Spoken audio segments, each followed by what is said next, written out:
Erdal İnönü ile ilgili ilk defa duyacağınız bir hatırayı nakledeceğim. Öldükten sonra toprak altında ne olacak? Ben yok olmak istemiyorum. Tanrı yoksa da olmasını arzu ediyorum. Akşam yatağa girerken sabaha çıkıp çıkmayacağımı bilmiyorum. Sevgili eşim Sevinç'e bakarken acaba onu bir defa daha görebilir miyim diyorum. Metafizikten bahsederken sanki Tanrı varmış gibi dediniz. Evet, doğru anladın. Bunda ne var ki? Doğrusu size yakıştıramadım. Bir bilim adamı olarak olmayan bir şeyi nasıl ima edersiniz? O kabirdeki azaptan, o kabirdeki sıkıntılardan sizi kurtarmayacak.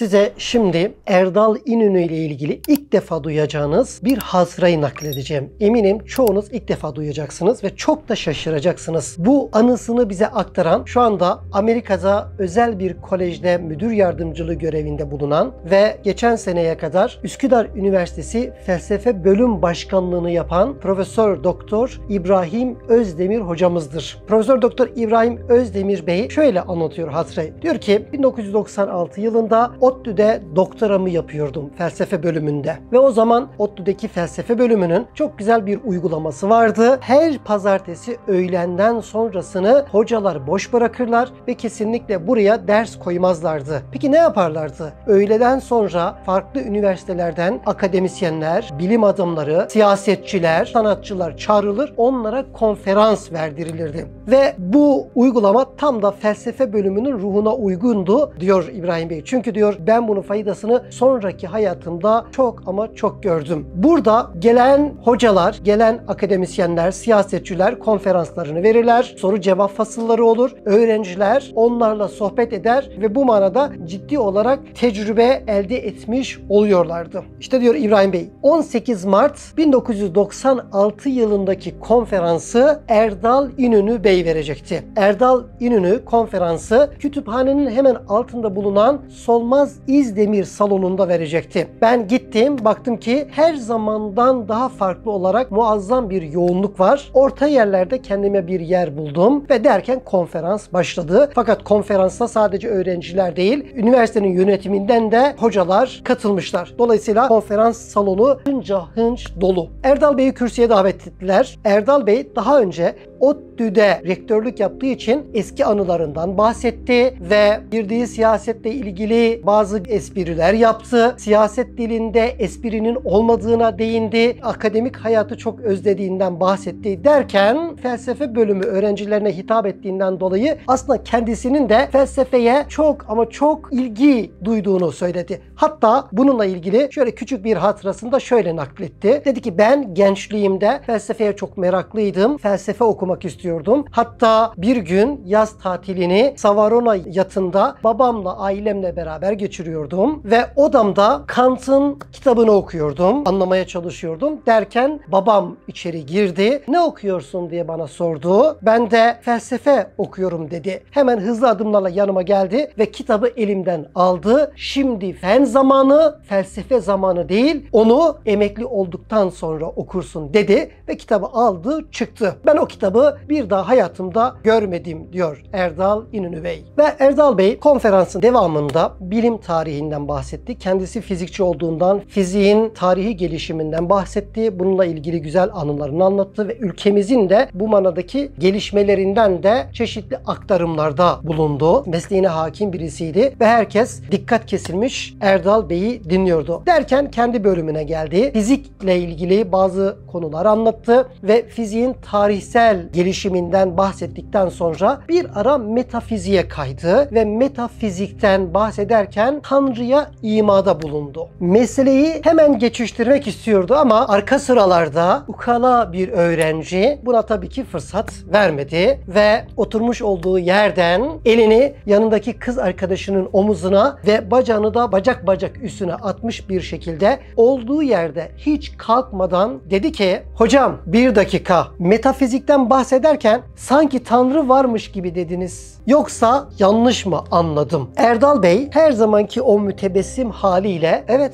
doğru anladın. Bunda ne var ki dedi. Öğrenci sanki Erdal Bey'in bir açığını yakalamışçasına olduğu yerden hiç kıpırdamadan aynen şöyle dedi. Doğrusu size yakıştıramadım. Bir bilim adamı olarak olmayan bir şeyi nasıl ima edersiniz? Dahası sosyal demokratların lideri olarak böyle bilim dışı bir şeye nasıl inanabilirsiniz? Hem de siz İsmet İnönü'nün oğlusunuz. Erdal Bey yüzündeki tebessümü hiç eksiltmeden ve istifini bozmadan sonuna kadar sabırla o öğrenciyi dinledi. Hatta salondakiler homurdanmaya başladılar diyor İbrahim Bey. Nasıl ukala bir tavırla siz Erdal Bey'e böyle cevap verebiliyorsunuz diye. Erdal Bey o öğrenciye cevaben şöyle dedi. Arkadaşım, ben de sizin gibi gençken ve yanımda böyle güzel bir hanımefendi varken bu soruları takmıyordum, böyle şeyleri düşünmüyordum. Ancak şimdi öyle değil, yaşlandık. Akşam yatağa girerken sabaha çıkıp çıkmayacağımı bilmiyorum ve ondan emin değilim. Sevgili eşim Sevinç'e bakarken acaba onu bir defa daha görebilir miyim diyorum. Hatta bazen geceleri kalkar, onun yüzüne bakar, acaba yarın Sevinç'imi görebilir miyim diyorum. Ve yarın tekrar Sevinç'le görüşebilecek miyim? Hangimiz daha erken gidecek? Dahası öldükten sonra toprak altında ne olacak? Ben yok olmak istemiyorum. Tanrı yoksa da olmasını arzu ediyorum. Yok olmayacağımı düşünmek bana huzur veriyor dedi Erdal Bey. Ve devamında bu arkadaşa ilginç bir hatırasını nakletti. Dur arkadaşım dedi. Bak sana ilginç bir hatıramı nakledeyim. Bu sefer Erdal Bey yaşamış olduğu bir hatırasını o öğrenciye cevap sadedinde veriyor. Diyor ki ben 1947 yılında Amerika'ya doktora yapmaya gitmiştim. Bir kimya hocamız vardı ve kimyada kendisini eşsiz görür. Hatta fizikte Einstein neyse kimyada ben oyum derdi. Ve kimyanın her şeyi çözeceğinden bahsederdi. Tanrı'ya inanmaz, yaratıcıya inanmaz ve yaratıcıya inanmanın acizlik emaresi olduğunu söyler ve bu konuda sınıftaki dindar Hristiyan ve Yahudilerle sık sık tartışır. Onlara yaratıcının olmadığını güya bilimsel delillerle ispat etmeye çalışırdı. Hatta bir gün öğrencilerden birisi dedi ki, hocam dedi, dünyada binlerce akademisyen var, Tanrı'ya inanıyorlar ve Tanrı ile ilgili kitap yazıyorlar. Buna ne dersiniz dedi. Hoca kendisinden emin bir şekilde çok kolay dedi. İnsanlar yaşlandıkça metafiziğe ve dine yöneliyorlar ve böyle bir arayışa giriyorlar. Bundan kaynaklanıyor yaşlılık psikolojisi dedi ve böylece cevabı geçiştirmiş oldu. Erdal Bey diyor ki ben Türkiye'ye döndüm. Aradan yıllar geçti. Bir konferans dolayısıyla tekrar Amerika'ya gittim. Bir otelin lobisinde oturuyorum. Bir de ne göreyim? Asansörden benim o kimya hocam çıktı. Fakat saçları bembeyaz olmuş ve yüzü buruşmuş, yaşlanmış. O olduğunu fark ettiğimde hızlı adımlarla yanına gittim ve kısa bir hasbihal ettikten sonra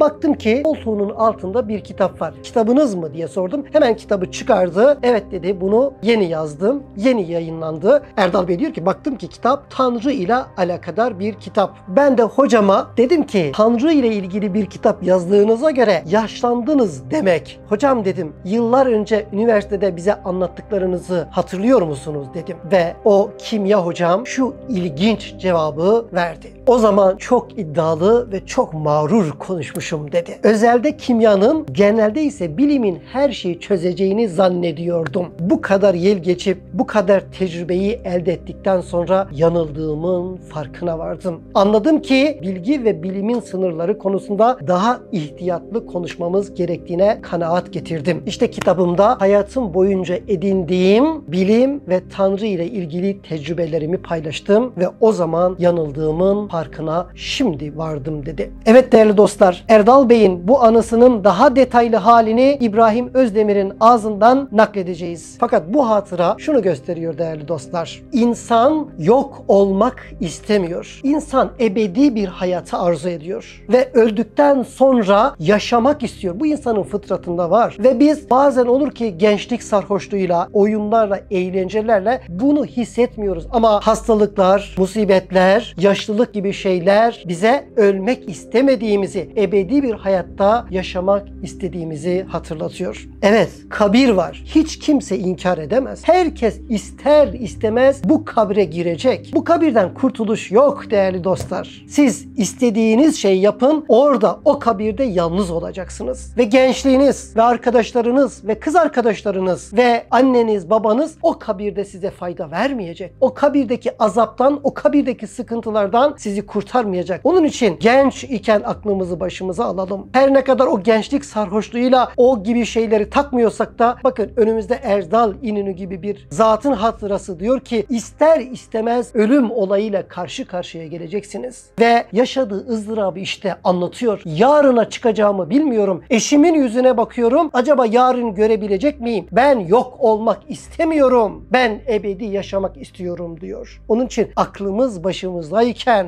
ihtiyarlanmadan ebedi yaşamanın formülünü mutlaka ama mutlaka bulmalıyız. Bu konuda gelmiş 124.000 doğru söyleyiciler, muhbir-i sadıklar diyorlar ki ebedi bir hayat var, ona göre çalışın. Bakın hiç olmazsa bu zatlar acaba neden böyle dediler? Bu dertle dertlenelim ve azıcık da kulaktan dolma şeyleri bir tarafa bırakalım. İdeolojilerimizi bir tarafa bırakalım. Çünkü bir hakikat var, bizi bekliyor. İdeolojiler orada fayda vermeyecek ve akıl ve mantık çerçevesinde düşünerek bu gibi tecrübelerden istifade ederek ebedi hayat, Tanrı'nın varlığı, bu dünyaya niçin geldiğimiz gibi önemli olan soruların, konuların araştırmasına vakit ayıralım. Allah'a emanet olunuz.